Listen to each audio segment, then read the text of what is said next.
Yes. Hi everyone, good morning. How are you guys? Think all is still well. Gerard, good morning. Thank you for being here. Morning, sir. Yeah. Before we deep dive into Ortholand's digital transformation journey, could you brief us about the company, its initiatives, its industry, your key business aspects of the operations? So, thank you for inviting me here, sir. So, Parthenon, we're real estate developer in the Philippines. So, we are well known for our sustainability initiatives and our environmental responsibility initiatives as well. So, apparently, we are the only real estate developer in the Philippines who has a residential and commercial portfolio certified 100% sustainable by both local and international organizations. So, our passion for sustainability, if I have to give you numbers. So, our portfolio enables us, our tenants, our unit owners, to save roughly around 54% water, 59% electricity, and 80% greenhouse gas emissions. We are currently headquartered in 30th Street, corner 5th Avenue, a building called Parthenon Century Pacific Tower. So that building is so iconic. It's the first edge zero carbon certified building in the world. So apart from that, we have multiple certifications on our portfolio. We have Edge, Verde, LEED, and Red. So that's we're a small medium kind of enterprise real estate, but we're really focused on sustainability. How about your role? What are your key responsibilities as Ortholand's Head of Information and Business Technology? Well, apart from that long title and driving innovation to support hypergrowth of the company, I do also wear the hat of data protection officer. So from time to time, I'm being a product owner, a scrum master, and an agile coach. Basically, why? Because I only lead a team of 6 people, supporting 500 personnel across Manila, Cebu, and Laguna. So, mainly, I'm driving agile development for 3 major applications: ERP, which is SAP, CRM, Microsoft Dynamics 365 CRM Sales, and those 2 products cannot do, we build in-house systems. Nice. Actually, I was about to ask, right? In leading in leading the IT initiatives of Ortholand, prior to adopting no code, what were the specific challenges that your organization encountered prior to adopting low code for digital transformation? So, to give you a backstory, I joined Orphaland, I think it's October 2021. So when I joined Orphaland, it's Orphaland. This is a company that hires during the pandemic. I'm a pandemic hire. So when I joined there are several applications. Which is so isolated to each other. There hasn't been any integrations at all. So there's one application, it's called ORIS, or it's the Online Reservation and Inventory System. Basically, it only does 2 things: online reservation and manage inventory. We have SAP, it's not connected with ORIS at all, and we have this small application that we tried to convert to a CRM. So apparently, there are lots of things to be cleaned up. Imagine, for example, sir, if we have a new project, roughly around 300 units. If we are to maintain that into one system, we need to also re-maintain those information across multiple systems. So you have 7 systems, multiplied by 7, that's a lot. And I only have a team of 6 people. At that time, we're only 5, 2021. So there's a lot of things to do. We needed integration. We need to catch up with our technology debt. There's a lot there's a long list of product items or product backlog, items in the product backlog. And the company hasn't been practicing agile at all. So there's a lot of things to do. So that's really the main point since 2020. Alluding to those specific challenges, right? So what were the criteria that made your team decide to adopt low-code for your digital transformation journey? So first, if you have a long list of product backlog, so we need to catch up with the technology. I need rapid applications development. So I need a platform that will provide that. I believe that applications development doesn't start in the requirements gathering. It doesn't start in coding. It starts with a product vision.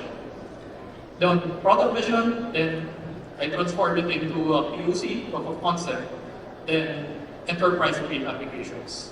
So I need a platform that would be able to support me and my team or my organization to do that because we're achieving hyper growth. Second would be, since we are focusing on hyper growth in the next, since 2021, we need an application that would sustain, well, basically we would be able to scale up. We expect a lot of projects within the next coming years, so we should be able to scale up our applications as well. There are lots of initiatives, digital initiatives that will be booming. It's the AAAs, it's analytics, automation, and artificial intelligence. So it's the 3 A's. So we need those 3 in order for us to grow. Flexibility. So we were not able to focus on one product alone. We're hybrid. We're using different systems. So that platform should be able to connect from one system to another. So very easy. Then what we're looking into as well is a partner that would be able to help us on our journey. That's crucial. So we've looked into different products, local solutions as well. Apparently, there's no partner that would be able to help us to drive or to grow with us. So I think, I'm not sure if Alan Olay is here, but I really thank Alan Olay from OutSystems because he connect us with one partner, an Australian-based partner, self-extensive, right? But I really believe that you get what you pay for.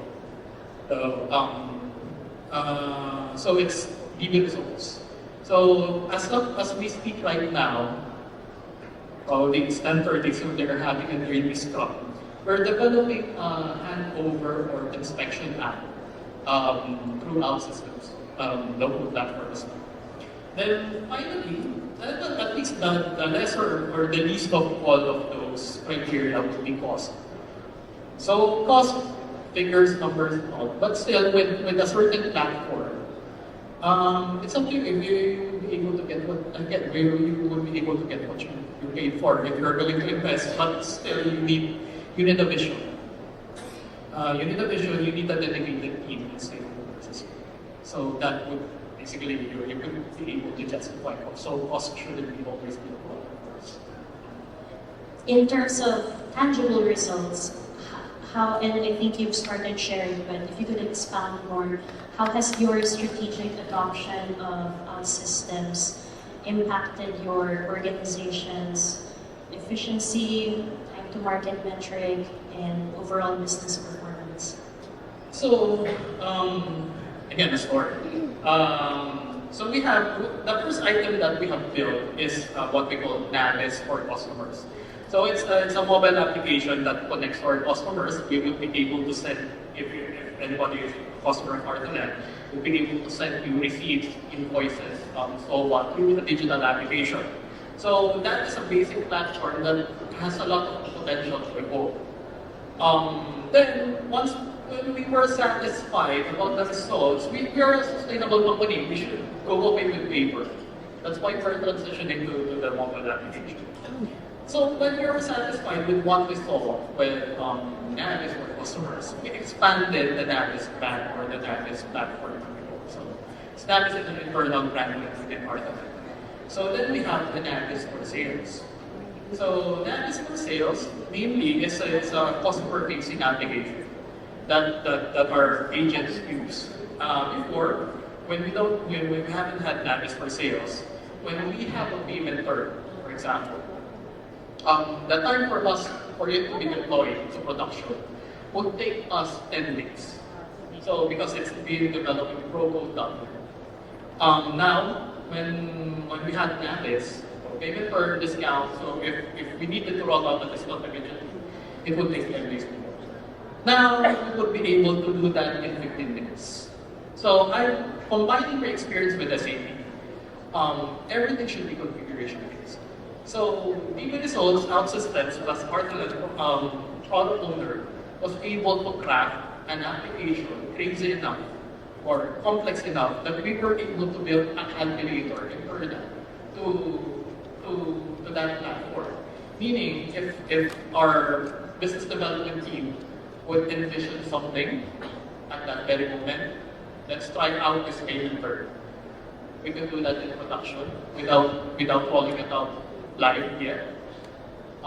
Then see if it works. And once they're okay with it, just a click of a button, and we're rolling out those payment terms. So that led to conversion of leads from leads to actual reservations. So there are special customers from time to time that they needed to pay this amount on a certain number of periods, which is something that we can accommodate immediately. Because the application was so flexible enough that we would be able to comply or meet the demands of the customer. So we are able to roll it out to the market immediately. So then, that's only NABIs for sales. And we have something for the brokers as well. So NABIs for brokers, it's like a vendor portal. Then we have the reward system. Then now the handover application. That's only in the span of less than 2 years or less than a year and a half. Those are major applications. Those, I believe, I've worked with those companies that has Progo developers, a team of 32. I would say that they won't be able to do those applications in a year and a half. Actually, I really have to commend your team because what Jared was saying earlier, they were able to achieve critical applications while being on OutSystems for less than 1.5 years. So that's the pros side of things. Were there any challenges of some sort, specifically unexpected challenges that the team encountered during implementation of OutSystems in your organization? And if so, how did the team overcome them? Probably the usual issue that I encountered when I was wearing the hat of a product owner is that the stakeholders doesn't know what they want. That's always the blocker.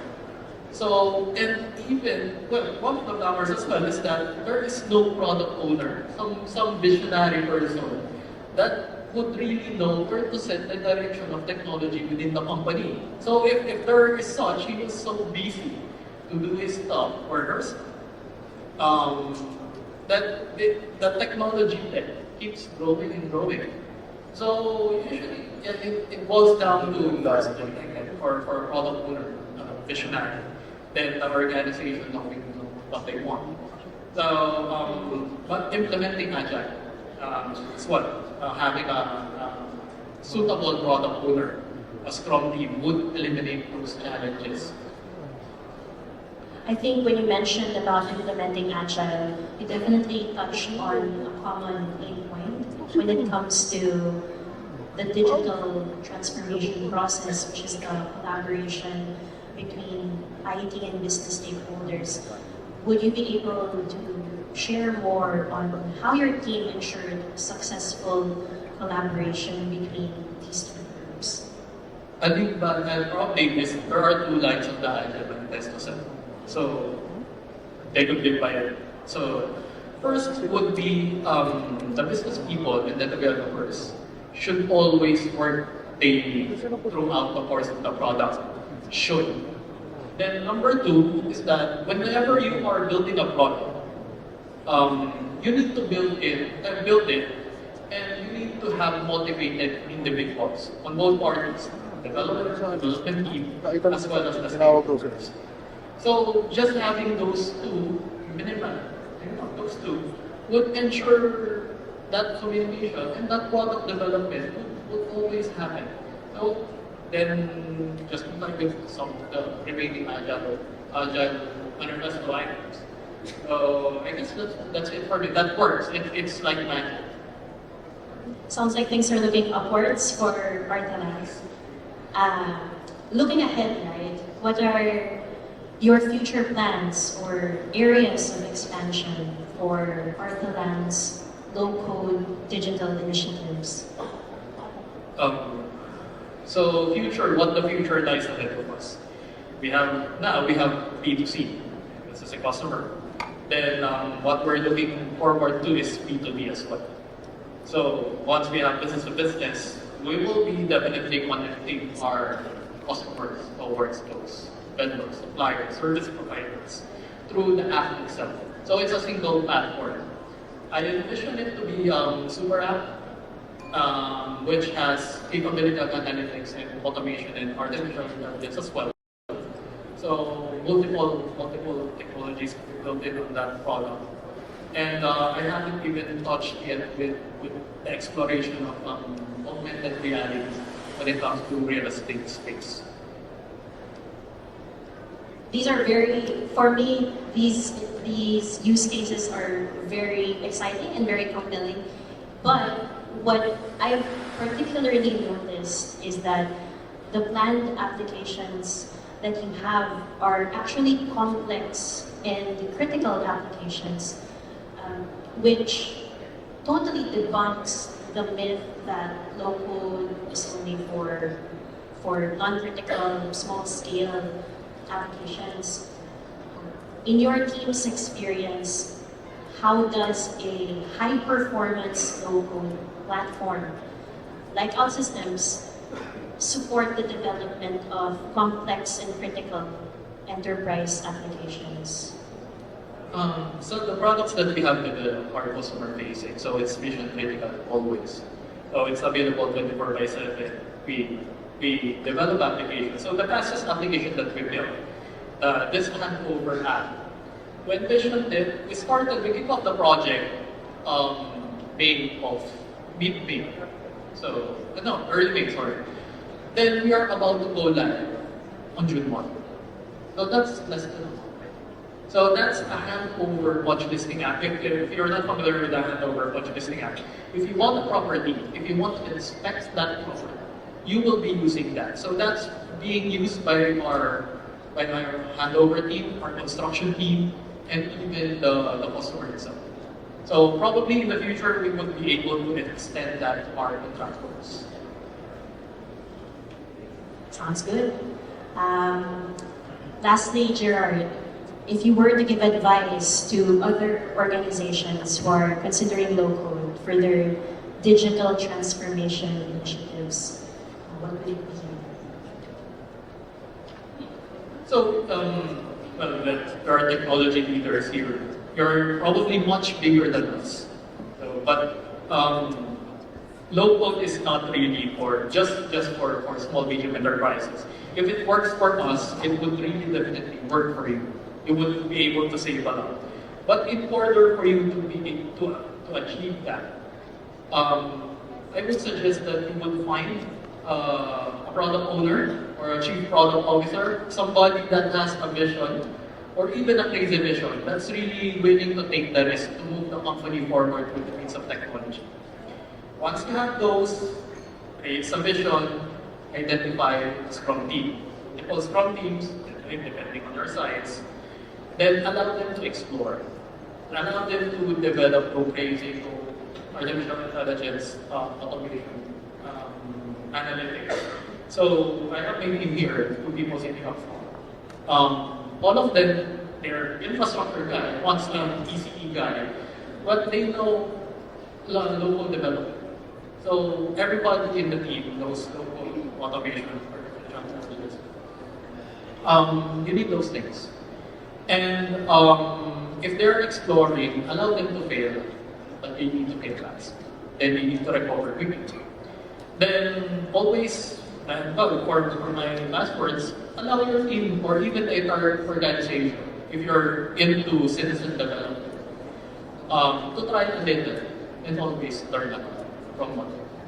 So, this is Thank you so much, Gerard. We definitely appreciate the time that you've spent with us and for generously sharing your insights and experiences. Actually, we have a small token of appreciation for you. Thank you.